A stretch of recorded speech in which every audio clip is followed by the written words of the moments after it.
we're going to explain what components and elements you need to use to install a temporary horizontal lifeline. First, I'm going to talk to you about what equipment I'm using. I'm using a 2-point fall arrest harness.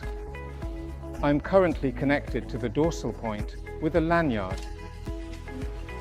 Double, with an energy absorber secured to an existing lifeline. What we need to do is to know the type of lifeline we're going to use. Temporary lifeline for 2 people. At the ends, there are 2 carabiners, which have a strength of 40 knots.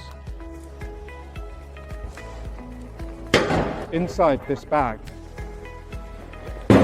there are 20 meters of tape.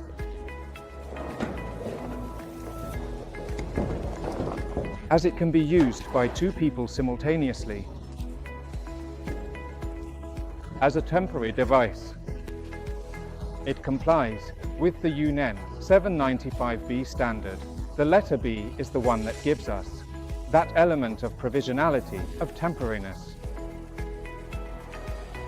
The connectors are automatic locking, asymmetrical, and the tensioning system is of the ratchet type.